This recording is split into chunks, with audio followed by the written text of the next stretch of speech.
Olá, pessoal! Sejam todos bem-vindos, bem-vindas a mais uma videoaula aqui no nosso canal no YouTube. Hoje falaremos sobre mormo, uma importante doença infecto-contagiosa, uma importante zoonose que é geralmente cobrada nas principais provas de residência e de concurso público veterinário. Então, hoje o nosso foco é saúde animal, principalmente pensando nos equídeos, mas, claro, também a nossa preocupação com saúde pública. Pessoal, antes da gente começar a falar sobre mormo, vou dar aquele recadinho inicial. Então, eu vou pedir para vocês não deixarem de se inscreverem aqui no canal do YouTube, porque assim vocês vão receber as notificações toda vez que eu postar uma videoaula para vocês. E claro, se vocês gostarem desse conteúdo, deixem um like. E qualquer dúvida também, podem deixar mensagens nos comentários aqui no canal no YouTube ou podem me mandar mensagem lá pelo Instagram também, @aprovavetsus. Então, vamos nessa. Pessoal, mormo. Então, uma doença infecto-contagiosa de transmissão direta e indireta e que vai começar como uma doença aguda, mas que, sem resolução, vai se cronificar. Então, eu também tenho aqui uma preocupação com animais que se tornam doentes crônicos.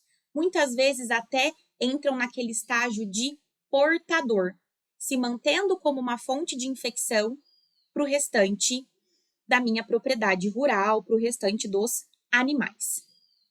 Bom, essa doença ela é conhecida popularmente como lamparão e ela vai acometer principalmente os equídeos. Então, o foco de hoje é Ministério da Saúde, claro, saúde pública, zoonose, mas também foco em MAPA, Ministério da Agricultura, Pecuária e Abastecimento, principalmente quando a gente fala do Programa Nacional de Saúde dos Equídeos. Bom, só que o mormo vai acometer, então, humanos, é então uma zoonose, e pode também acometer outras espécies de animais, como ovinos, caprinos, eventualmente cães e gatos, apesar de não ser algo muito frequente, muito comum. Bom, estamos falando de uma doença bacteriana, e a bactéria aqui envolvida vai ser a Burkholderia malei. Detalhe, queridos alunos, é importante fixar o nome dessa bactéria? Infelizmente, sim. Então, é muito comum a gente encontrar questões de prova fazendo referência ao agente etiológico causador do mormo. Então, aqui é a Burkholderia malei. Estamos falando de uma bactéria que é um coco, ela é arredondada, do tipo gram-negativa, não formadora de esporo.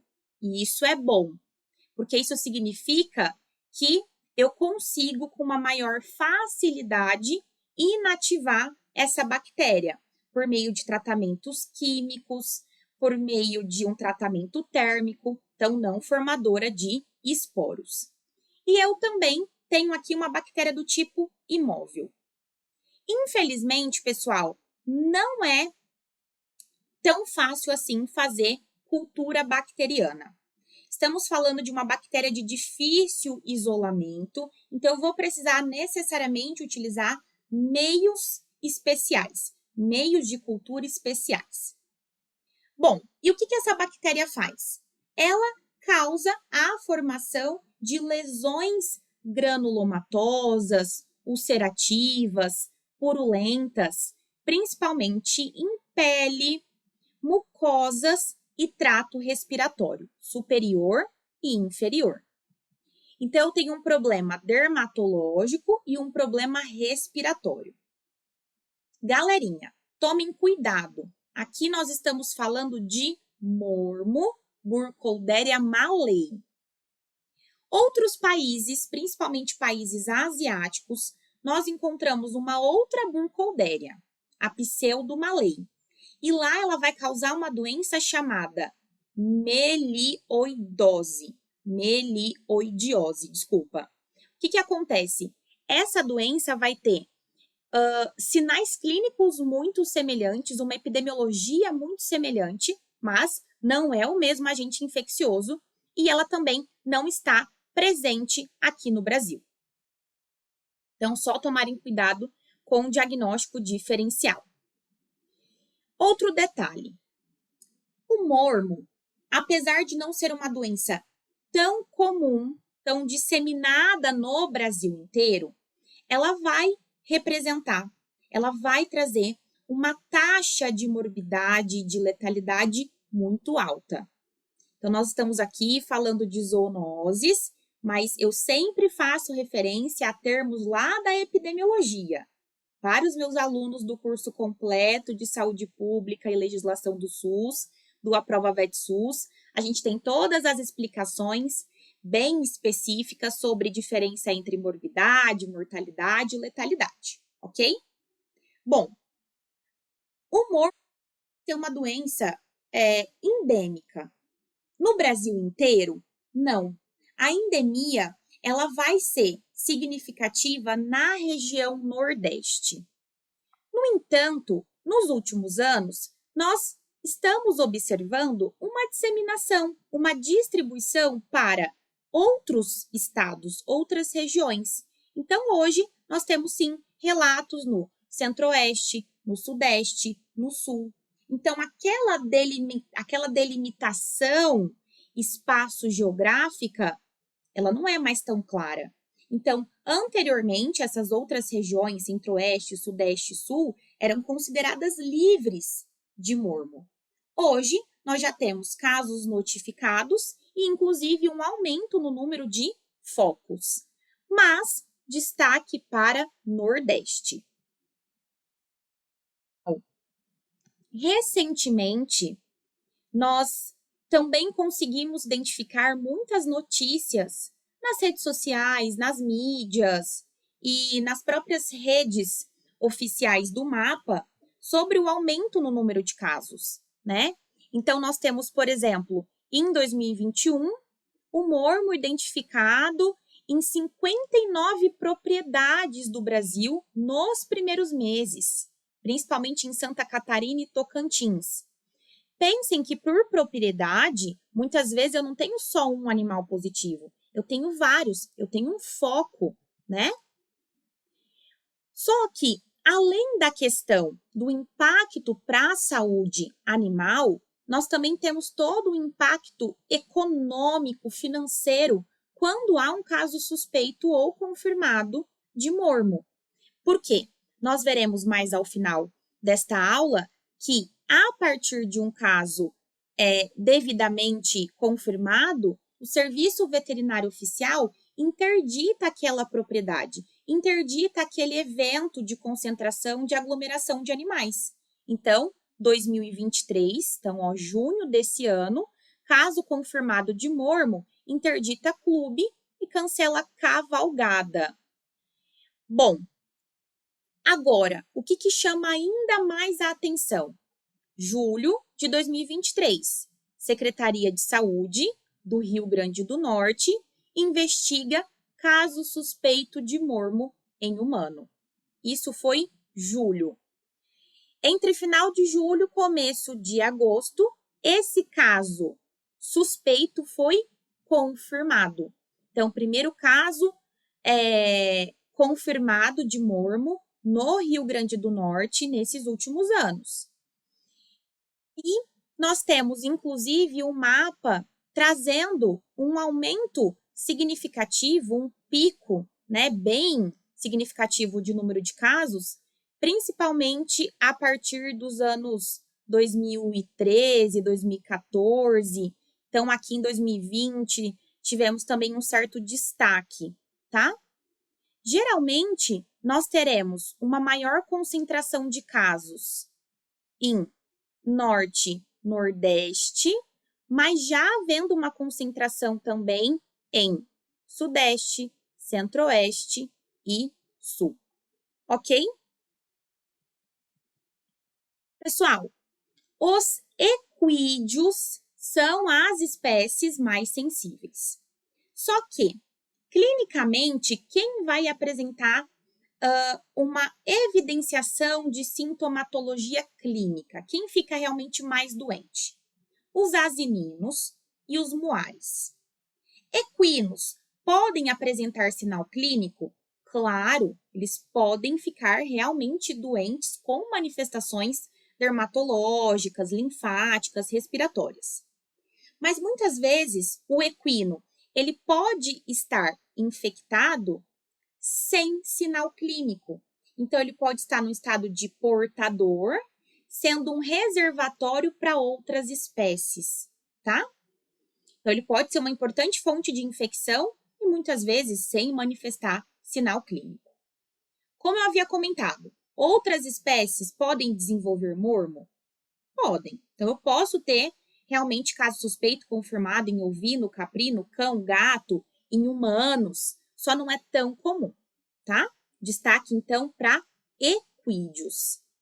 E como se dá a transmissão dessa doença infecto-contagiosa? Então, como eu já havia comentado, a transmissão ela vai ser via direta ou indireta. A principal via de transmissão vai ser a ingestão de partículas bacterianas presentes em água, pastagens, alimentos contaminados. Então, eu tenho, por exemplo, um equídeo, que é uma fonte de infecção positivo, apresentando uma grande carga bacteriana, principalmente nasal, purulenta, e com esse focinho, com essa carga nasal toda contaminada, contaminando também a água, pastagem e alimentos, tá? E aí, um outro hospedeiro ingerindo essas bactérias.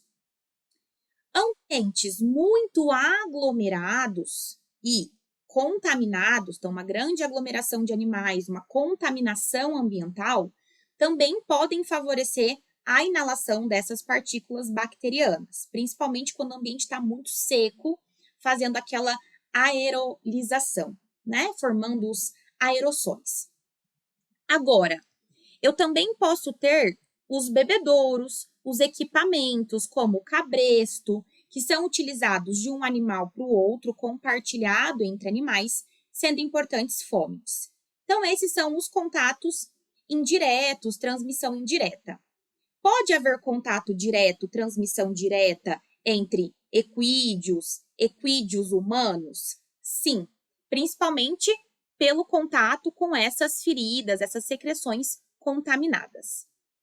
E aí, pessoal, um grande fator de risco aqui, pensando nos animais, vão ser os eventos de aglomeração. Então, feiras, cavalgadas, exposições, shows ou qualquer outro tipo de grande encontro de equinos. Outro detalhe importante, como se dá a transmissão para os humanos? Então, a forma zoonótica, ela se dá justamente a partir do contato do humano com essas feridas e secreções mucopurulentas. Ou então é aquele humano que vai entrar em contato com as amostras biológicas do animal positivo, via exames laboratoriais, exame de necrópsia, para coleta de amostras. E aí eu pergunto para vocês, qualquer tipo de pessoa, todas as pessoas entram em contato com equinos de forma frequente? Não. Então aqui, quem mais entra, em contato direto com animais? Médicos veterinários, treinadores desses equinos, tratadores, pessoas que realmente fazem qualquer tipo de esporte envolvendo cavalos, mas os profissionais de risco, como os médicos veterinários, vão ter um papel epidemiológico muito grande aqui. Então, nós dizemos que o mormo também é uma doença ocupacional, com maior risco para um grupo específico de trabalhadores, ou seja, trabalhadores que entram em contato com esses animais. Então, mormo também é uma doença ocupacional. Beleza? É possível haver a transmissão da bactéria de uma pessoa para outra? Até é, mas isso é mais raro. De qualquer forma, um médico, um enfermeiro, um profissional da saúde que estiver em contato com um paciente humano com mormo, ele vai precisar utilizar todos os EPIs, todos os equipamentos de proteção individual, para realmente evitar esse risco, mesmo que ele seja mínimo. Quando eu olho para os animais, o que eu encontro de patogenia, né? Quais serão as vias de invasão tecidual dessa bactéria e qual vai ser a manifestação clínica que eu vou encontrar nos animais, principalmente nos equídeos. Então, vamos pensar que essa bactéria ela foi ingerida ou inalada. Essa bactéria ela vai acometer via, claro, vasos linfáticos, vasos sanguíneos, linfonodos periféricos, linfonodos próximos da onde foi a porta de entrada, oral, nasal, mas depois via corrente sanguínea, corrente linfática, essa bactéria vai se instalar em alguns órgãos de eleição, como pulmões, rins, baço, fígado e articulações. Teremos um período de incubação nesses animais de 6 dias até meses. Então, o período entre exposição à bactéria até o início dos primeiros sintomas é um período variável. Então, eu posso ter um cavalo que em 6 dias já começa a ter manifestação clínica ou que demora meses para apresentar essa manifestação clínica. O que também é muito comum?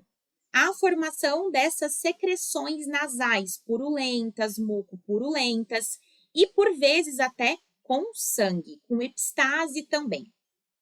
Além disso, nós também temos as questões sistêmicas, emagrecimento, diarreia, desnutrição, febre, tosse.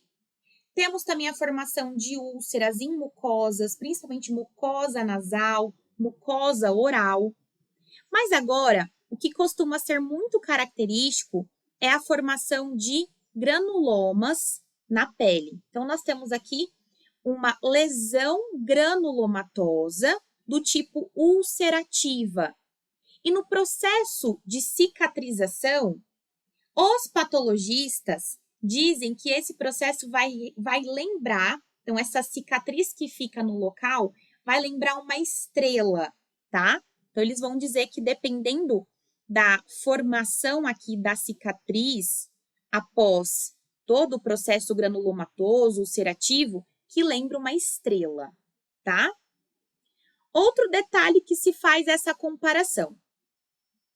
Bom, quando a bactéria atinge a corrente linfática, os vasos linfáticos, por onde ela vai seguindo a sequência desses vasos, ela vai ali se multiplicando.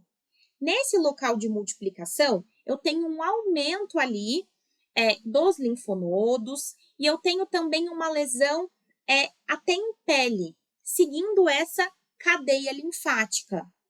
E os patologistas também vão falar que essa lesão vai ser do tipo granulomatosa também e vai lembrar várias linhas em sequência. Então, eles vão dizer que vai lembrar também um rosário, um terço, uma lesão em rosário.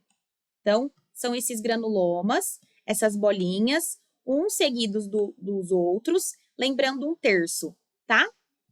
E aí, pessoal, isso me lembra, inclusive, uma lesão que a gente vê nos felinos devido a uma doença fúngica, que também é zoonótica e muito importante, que é a esporotricose. Então, eu também falo dessa formação de rosário na esporotricose na nossa aula do curso completo.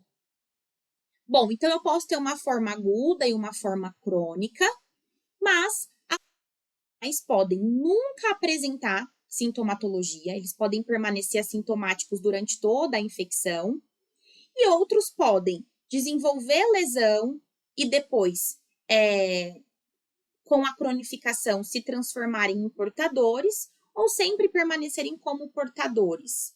E com isso, e responsáveis para a transmissão para outras espécies. E é importante pensar aqui, pessoal, que toda vez que a gente encontra um equino com uma doença respiratória do tipo granulomatosa, purulenta, fazendo também linfadenopatia, linfadenomegalia, fazendo também essas lesões de pele, é importante a gente colocar o mormo como diagnóstico diferencial, tá?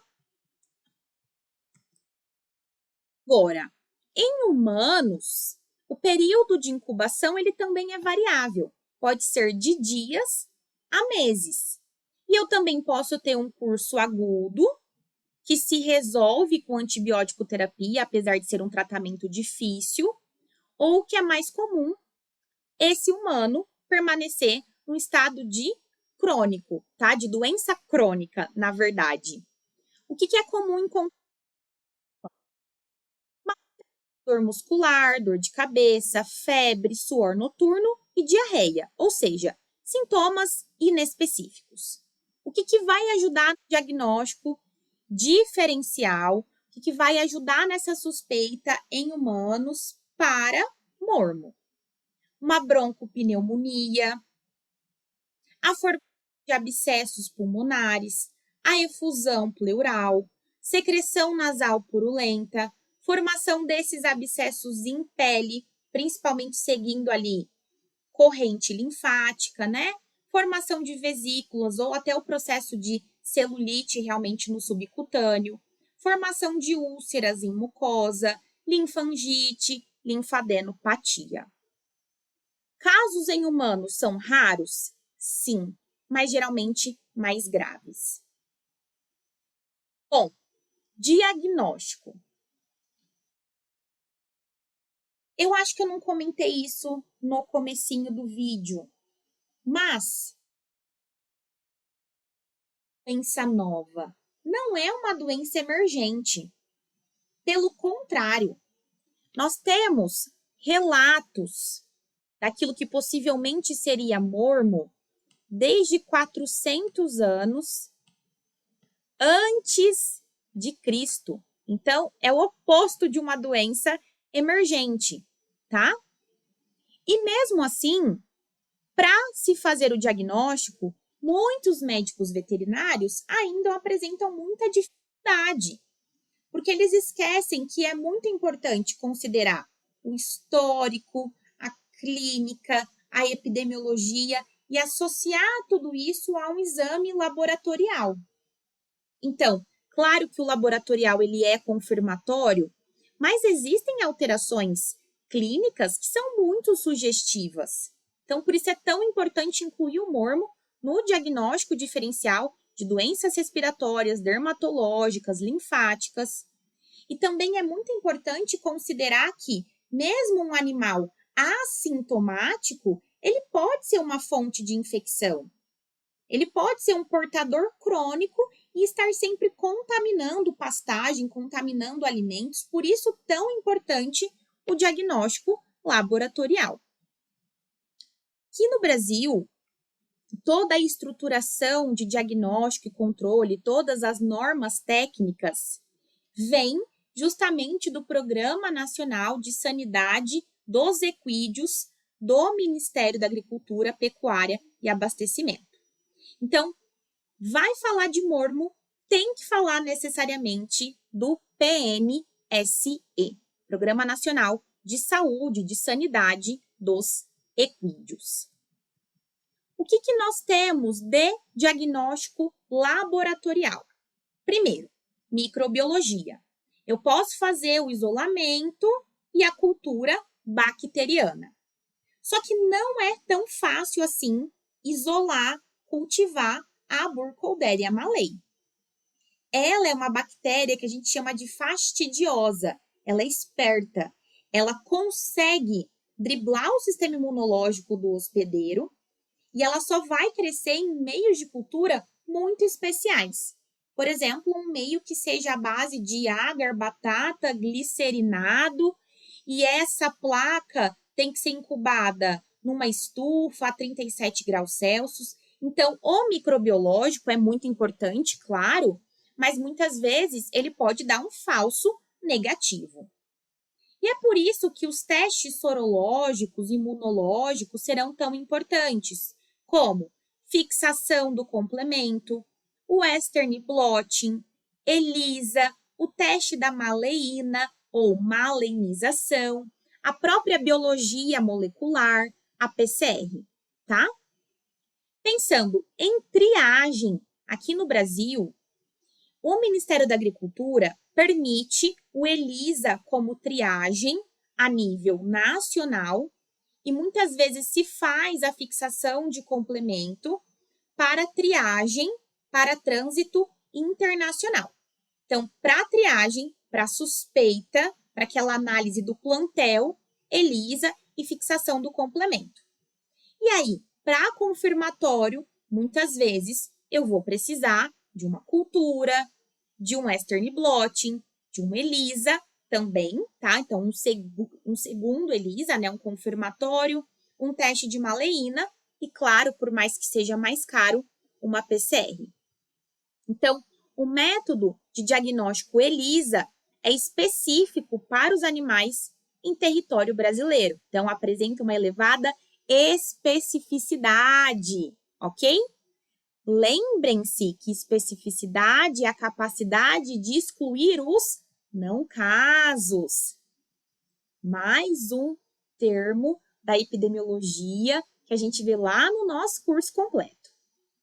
Bom, então ELISA se tornando, por enquanto, até ser exclusivo, ferramenta auxiliar de peso para o Programa Nacional de Controle da Doença.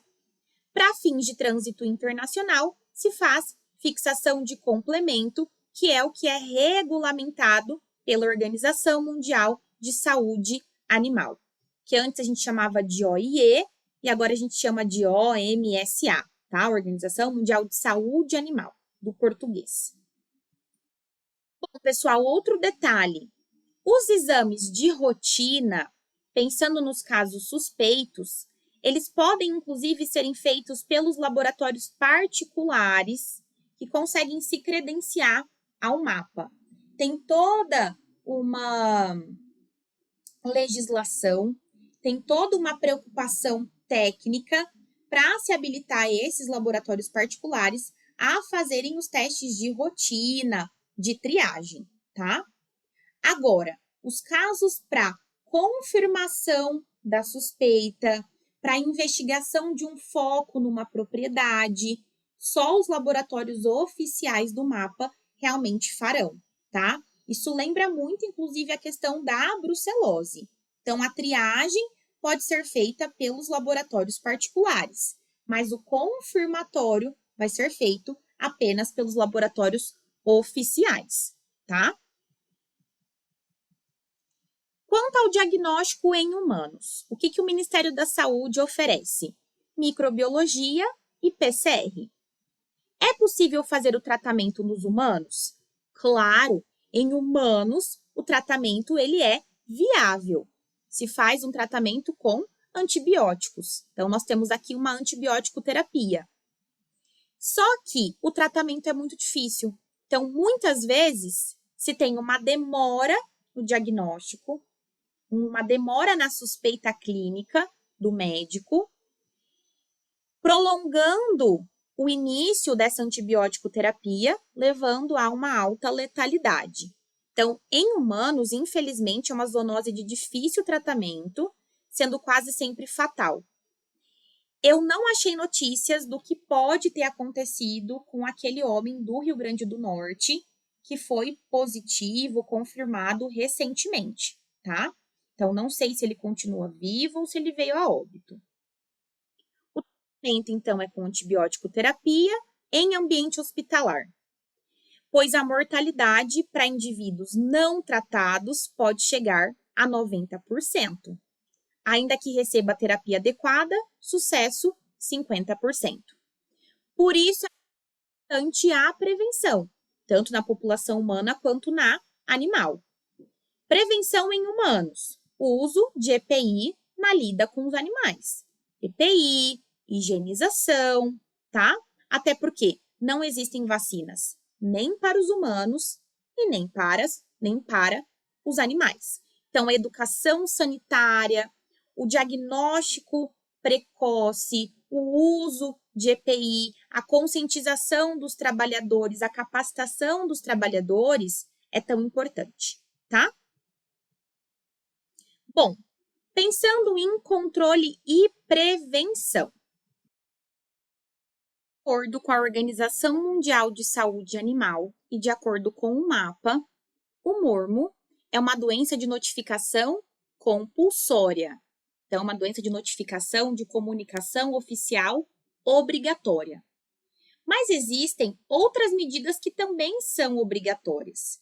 Então, o Serviço Veterinário Oficial, ele faz o controle do trânsito de equídeos, principalmente para grandes eventos, para feiras, para os abatedouros frigoríficos, pensando justamente no controle do mormo. Diagnóstico laboratorial em caso suspeito e notificação também são medidas compulsórias, obrigatórias. Agora, o que traz muito prejuízo econômico, muito impacto financeiro, é o fato de que o tratamento para os animais, para os equídeos, ele é proibido. Então, todo animal positivo para mormo, ele tem que ser obrigatoriamente encaminhado para abate sanitário. Mais uma vez, vamos fazer uma comparação com a brucelose bovina. É o mesmo. Brucelose bovina, abate sanitário. Mormo nos equídeos, a mesma coisa.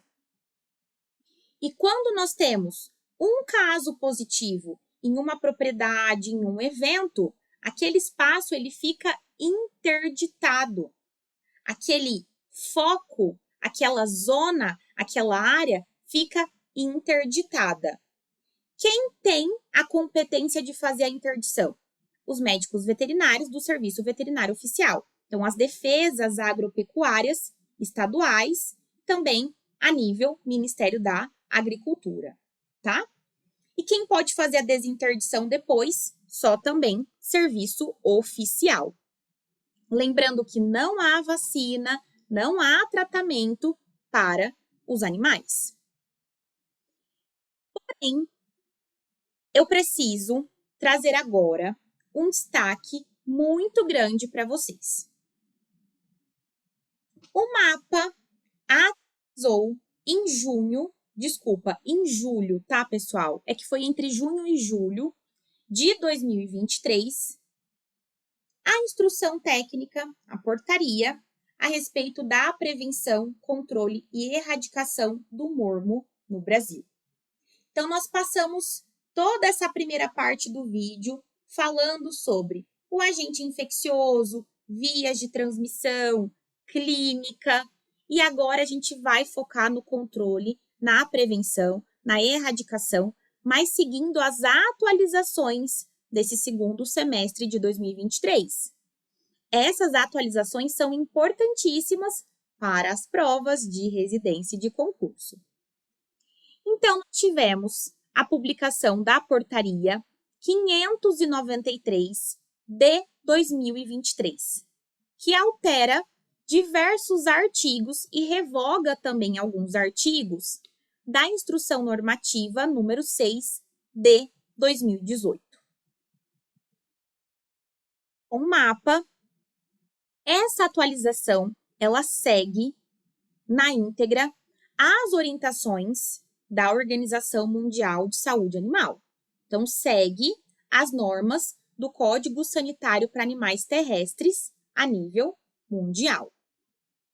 Segundo o MAPA, as atualizações também vieram para melhorar a vigilância para a detecção de casos positivos e focos. E que também traz a importância de se, na verdade, fortalecer no Brasil as ações de educação, conscientização e comunicação de risco. De acordo com o MAPA, essas alterações reduzem o risco, inclusive, de falso positivo no protocolo de diagnóstico. Apesar de todas essas justificativas sanitárias, o que também é muito importante a gente fazer uma reflexão, que as justificativas também são financeiras, econômicas. Então, o que acontecia? O mormo era, então, uma doença que fazia parte Na verdade, o diagnóstico laboratorial para o mormo fazia parte, de forma obrigatória, da normativa para trânsito interestadual de equídeos. Então, deixa eu melhorar para ficar mais clara, deixa eu me fazer mais clara. Antes dessa atualização de junho de 2023, que ia para uma feira, para um evento, que ia para um abatedouro, ou seja, que se deslocava de um estado para o outro, ou muitas vezes dentro do próprio estado, esse animal ele precisaria ser transportado via orientação de um médico veterinário, claro, passando por todos os exames sanitários, e esse animal ia precisar e continua precisando de um guia de trânsito animal. O GTA, ele continua sendo uma exigência, então eu só consigo fazer trânsito animal portando um GTA, um guia de trânsito animal. Mas a norma técnica também dizia que esse trânsito só poderia ser liberado para os equídeos exame com resultado laboratorial negativo para anemia infecciosa e mormo. E esses exames recorrentes, repetitivos desses cavalos para diagnóstico de mormo traziam, com certeza, uma oneração muito grande para os proprietários, principalmente que mandavam esses animais para campeonatos, corridas, mas também trazia uma oneração muito grande para o mapa, né? Então, assim, as mudanças da portaria têm uma justificativa sanitária, tem uma justificativa internacional, mas também tem uma justificativa financeira. Então, a portaria 593 de 2023 altera a instrução normativa número 6 de 2018, que aprova as diretrizes gerais para prevenção, controle e erradicação do mormo no território nacional, no âmbito do Programa Nacional de Sanidade dos Equídeos. Então, o que a gente tem de atualização? 3 pontos importantes agora a partir de 2023. Mudança em relação à definição de caso suspeito, mudanças em relação a como eu vou lidar com um animal que não apresenta sintomas, sem sintomatologia clínica, e as mudanças em relação ao trânsito, aos eventos de aglomeração de animais. Bom, então vamos lá. Agora, um caso suspeito vai ser aquele em que eu tenho um animal com sintomatologia clínica e um animal que tem ali todo um histórico clínico, toda uma questão epidemiológica de fator de risco envolvido. Tá. Só que o que eu vou definir como um caso confirmado? Um caso confirmado é seu animal com sintomatologia e que teve resultado positivo nos exames laboratoriais. Ou seja, eu não vou fazer exame laboratorial animal sem sinal clínico. Então, como eu defino um caso? Como sendo um animal com sintoma e que positivou na cultura, então no isolamento da bactéria, ou que eu encontrei o antígeno, ou que eu encontrei anticorpos específicos. Então, necessariamente eu vou fazer o exame no animal com sintomas. E aí, como nós já vimos, esses diagnósticos laboratoriais podem ser cultura, podem ser PCR, pode ser maleína, pode ser ELISA, Western blotting, mas a partir da suspeita clínica. Mas, sem sintomatologia, agora eles estão isentos de coleta de amostras. Eu não preciso mais, de forma compulsória, obrigatória, coletar amostra biológica. nem para trânsito interestadual de um estado para o outro e nem para os eventos de concentração. Por que a gente está focando em trânsito interestadual? Porque nós estamos falando das portarias, das instruções normativas do mapa, ou seja, normativas federais. Então, a preocupação é de trânsito de um estado para o outro. Como que fica a regulamentação dentro do estado? Como que fica o trânsito dentro de um mesmo estado?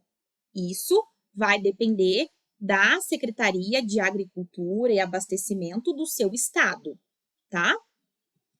Bom, então há atualizações importantes. Então, só para vocês verem como que era a Instrução Normativa de 2018. Ela dizia que esse trânsito interestadual de equídeos está condicionado à apresentação de documento oficial de trânsito, que no caso seria o GTA, resultado negativo para mormo, dentro do prazo de validade, e demais exigências sanitárias, observada a legislação específica. Ficava dispensado do exame negativo os equídeos com menos de 6 meses, desde que acompanhado da mãe e que a mãe estivesse apresentando resultado negativo. Equídeos procedentes de zonas livres de mormo. E quem vai decidir o que é uma zona livre ou uma zona de risco com caso é o mapa. Mas isso é o que a gente tinha na instrução de 2018. Ela também dizia que os equídeos só poderiam participar em eventos de aglomeração com documento, com GTA, com exame negativo para mormo e seguindo outras exigências sanitárias. E que, mais uma vez, ficaria dispensado do exame o equídeo com menos de 6 meses, desde que acompanhado de uma mãe com resultado negativo, ou então um equídeo procedente de zona livre. Mas agora, a portaria 593 de 2023, ela vai dizer o que para a gente? Então, a partir de agora, o trânsito de um estado para o outro fica condicionado à apresentação de documento oficial de trânsito, ou seja, GTA, e demais exigências. Participação de equídeos em aglomerações fica condicionada a GTA e outras exigências, ou seja, os incisos que traziam a obrigação de resultado negativo para mormo foram retirados, porque os animais sem sintomatologia estão isentos. Agora, se for um animal com sintomatologia, com suspeita, obviamente eu vou fazer diagnóstico laboratorial. Se esse animal positivar, obviamente ele não vai poder participar da competição, obviamente ele não vai ser transportado. Por quê? Porque ele vai ser abatido e a propriedade vai ser interditada de forma temporária, tá? Então, pessoal, em relação ao trânsito, o que permanece igual? A obrigatoriedade do guia de trânsito animal, a exigência de exame negativo para anemia infecciosa equina. Então, a anemia infecciosa equina não muda. E dependendo do estado, eu também tenho vacinação obrigatória contra a influenza equina. Então, a gente está falando de norma técnica federal. O trânsito dentro do mesmo estado vai depender do próprio regulamento estadual. Por exemplo, o estado de São Paulo está seguindo o governo federal. Então, foi publicada uma resolução no estado de São Paulo que diz que não é mais obrigatório o exame negativo de mormo, tá?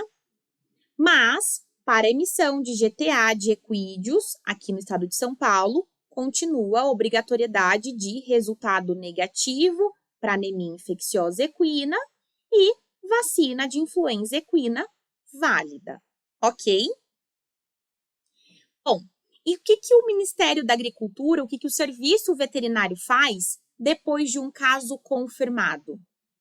Ele mantém a interdição daquele espaço, daquela unidade epidemiológica, ele determina e acompanha a eliminação do caso confirmado, a eutanásia e a realização de necrópsia, se necessário.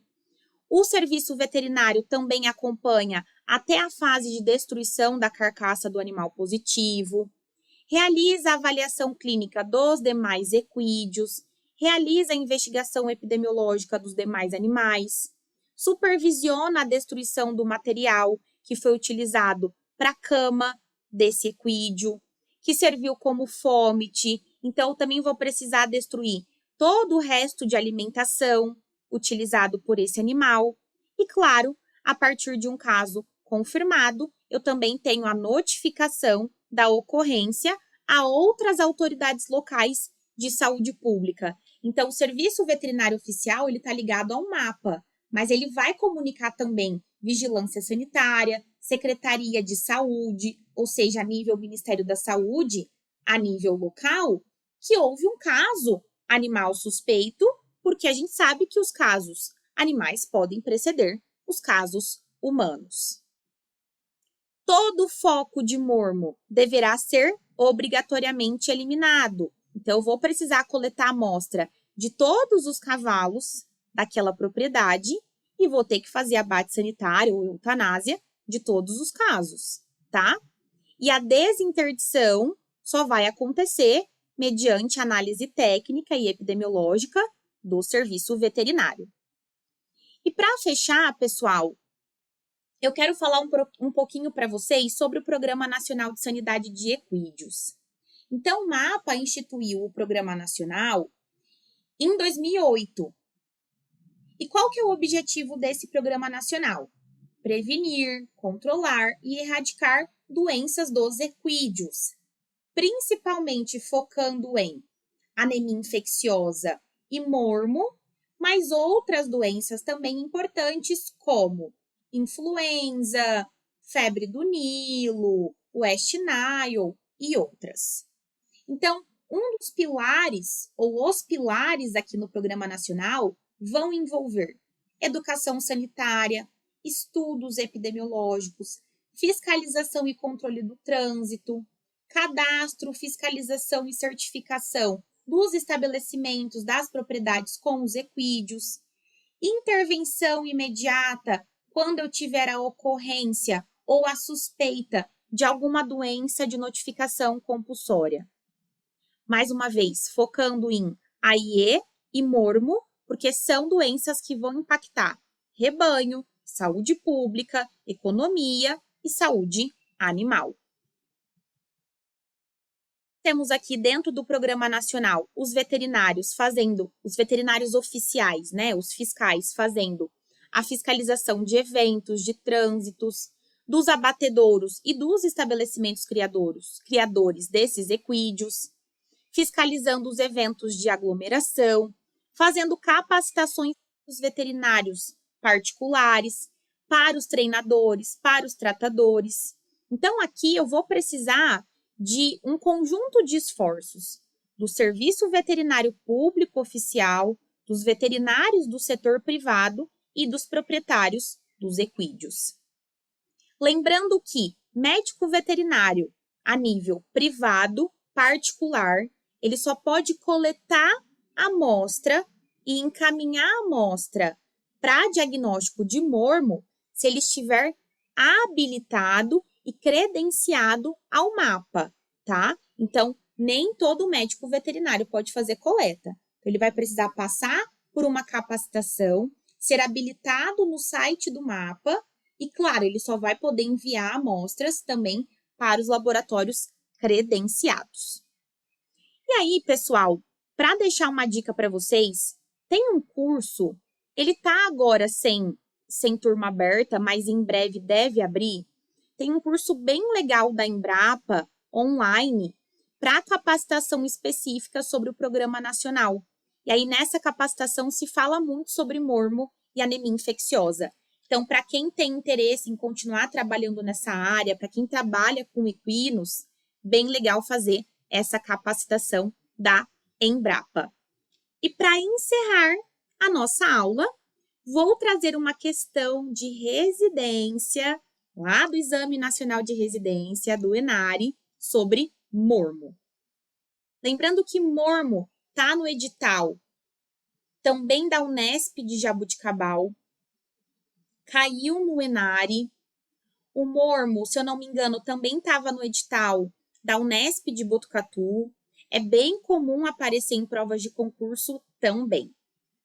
Sobre o mormo, assinale a incorreta. O agente ocorre principalmente por via oral. Então, a invasão, a via de transmissão, a porta de entrada vai ser principalmente oral? Sim, principalmente ingestão de alimento, água contaminado. Fontes de infecção são representadas por animais doentes ou reservatórios? Sim, doente, reservatório, portador, todos esses hospedeiros podem ser fonte de infecção. Um dos fatores de virulência é a presença de lipopolissacarídeos na parede microbiana?